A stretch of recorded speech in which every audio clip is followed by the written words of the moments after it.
सभी को सुप्रभात। आप लोग को जेडी स्टडीज में स्वागत है। जैसा कि आप लोग जानते हैं कि पिछला जो है हम लोग 1.1 का जो है पहला और दूसरा क्वेश्चन बना चुके हैं। थोड़ा सा मौसम खराब की वजह से जो है थोड़ा सा उसमें वीडियो जो है थोड़ा सा ज़्यादा आवाज़ कर रहा है, तो उससे कोई प्रॉब्लम नहीं है। जैसा होगा नहीं तो फिर नेक्स्ट दूसरा वीडियो बनाएंगे, ठीक है। क्योंकि थोड़ा सा यहाँ पे गाड़ी वगैरह भी चलता है तो उसका भी थोड़ा बहुत डिस्टरबेंस होता है, उसके लिए भी खेद है हमको।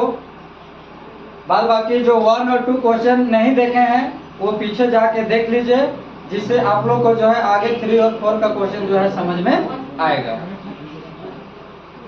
ठीक है। पहला video, second video, third video इतना सीरियल से आप लोग देखिएगा तो हर कुछ समझ में आएगा।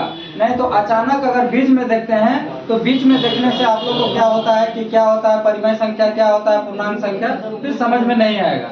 इसीलिए हम आप लोग से रिक्वेस्ट करते हैं कि आप लोग सबसे पहले पीछे वाला वीडियो देख लीजिए, जिससे जो है आप लोग को आगे का वीडियो जो है अच्छे से समझ में आए, ठीक है। तो ज्यादा बातें न करते हुए हम लोग जो है टॉपिक में चलते हैं। आज का जो क्वेश्चन है वो 3 क्वेश्चन है, 3 नंबर और 4 नंबर। और ये 3 और 4 नंबर बनाने के बाद जो है एक्सरसाइज 1.1 जो है कंप्लीट हो जाएगा। उसके बाद फिर हम लोग धीरे धीरे 1.2 चलेंगे, है ना। चलिए क्वेश्चन क्या है देखिए। 3/5 और 4/5 के बीच 5 परिमेय संख्याएं ज्ञात कीजिए। तो हम कल ही बताए थे कि परिमेय संख्या ज्ञात करने के लिए जो है बहुत सारे संख्या होते हैं, है ना। तो आंसर में हम लोग लिखेंगे,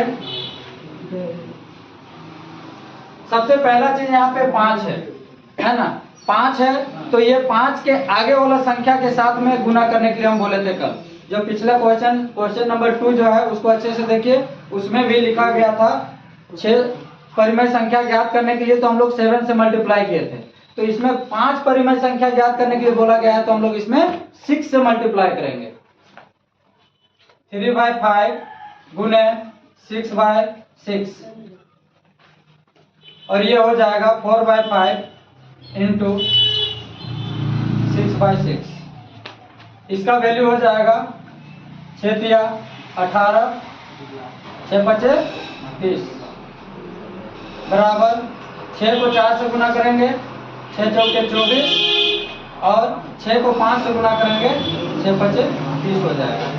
यहाँ तक आप लोग को कोई तरह का प्रॉब्लम नहीं होना चाहिए, है ना। आगे जो है हम लोग लिखेंगे, क्या लिखेंगे कि 3/5 और 4/5 के बीच 5 परिमेय संख्या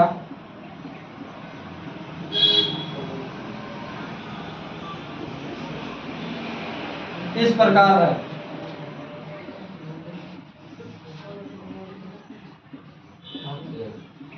ठीक है, तो देखिए 18/30 और 24/30 के बीच के संख्या को लिखना है। तो 18 के बाद क्या हो जाएगा 19/30, 20/30, 21/30, 22/30, 23/30, ठीक है। ये हमारा आंसर हो जाएगा।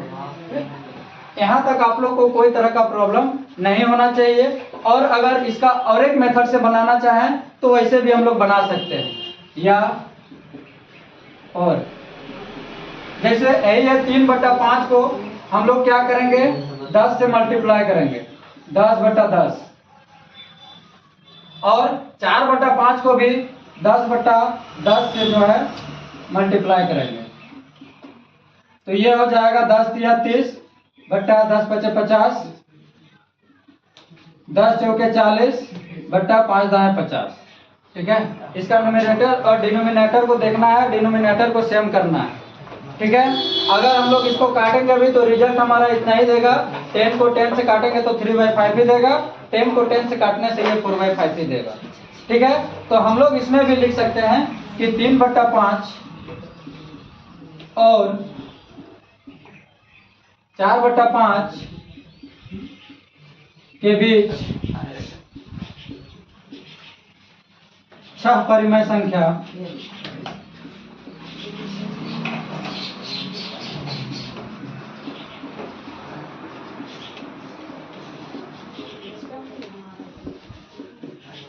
इस प्रकार है।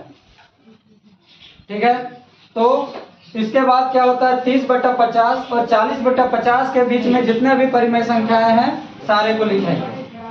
तो हो जाएगा 31/50, 32/50, 33/50, 34/50, 35/50। ठीक है, यही हमारा जो है आंसर होगा आदि। इसके बाद और भी हम लोग लिख सकते हैं, ज्यादा अगर यदि पूछा जाएगा। सॉरी, यहाँ पे 5 परिमेय संख्या है। ठीक है, तो यहाँ पे जो है हम लोग इसको और आगे अगर ये 10 बोला जाएगा तो यहाँ पे लिखेंगे 36/50, 37/50, 38/50, 39/50, 40/50।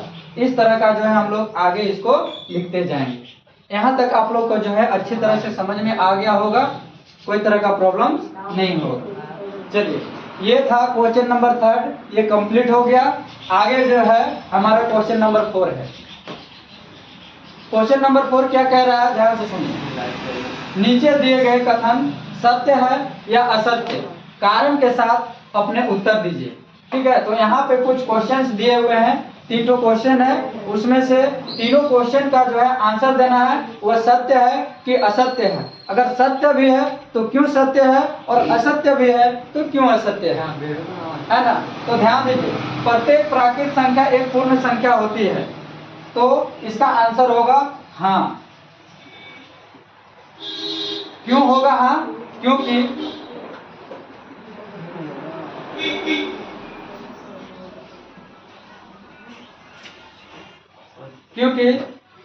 सभी पूर्ण संख्याओं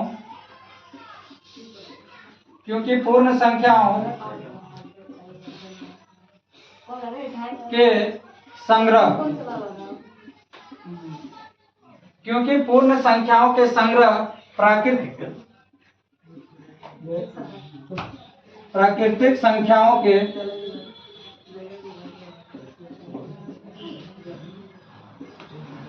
समूह होता है। ठीक है, इसीलिए हम बार बार आप लोग को रिपीट करते हैं कि फर्स्ट वीडियो देख लीजिए, जिससे आप लोग को आगे का वीडियो जो है अच्छा से समझ में आए।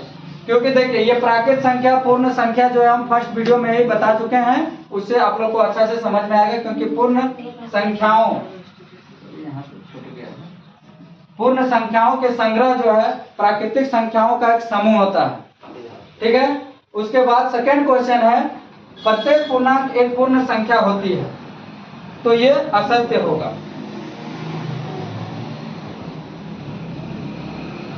असत्य क्यों असत्य होगा, ध्यान दीजिए, क्योंकि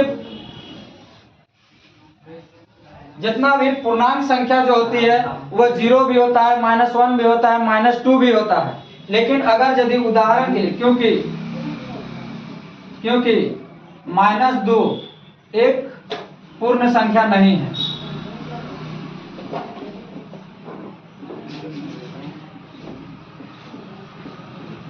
एक पूर्ण संख्या नहीं है, क्योंकि पूर्ण संख्या जो होती है वो 0 से शुरू होती है, और ये हमारा जो है पूर्णांक जो होता है 0 होता है, प्लस में भी होता है और माइनस में भी होता है। ठीक है, यही चीज है कि प्रत्येक पूर्णांक एक पूर्ण संख्या होती है, तो ये असत्य है, क्योंकि -2 जो है एक पूर्ण संख्या नहीं है, क्योंकि पूर्ण संख्या 0 से शुरू होती है। नेक्स्ट क्वेश्चन है, प्रत्येक परिमेय संख्या एक पूर्ण संख्या होती है। ठीक है, तो ये क्वेश्चन का भी आंसर जो होगा वो असत्य होगा। असत्य क्यों असत्य होगा, ध्यान से समझिए।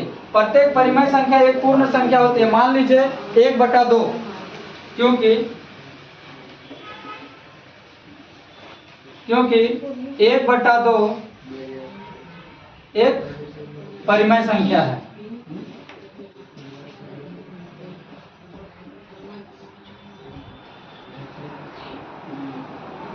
एक बटा दो जो है यह हमारा एक परिमेय संख्या है, यह हमारा पूर्ण संख्या नहीं है। ऐसा इसलिए है क्योंकि अगर हम 1/2 को 2 से 1 से अगर यदि डिवाइड करते हैं तो डिवाइड करने से 0.5 देगा, और 0.5 यानी पॉइंट में आ जा रहा है, इसीलिए जो है ये हमारा क्या है, एक परिमेय संख्या है, न कि पूर्ण संख्या है।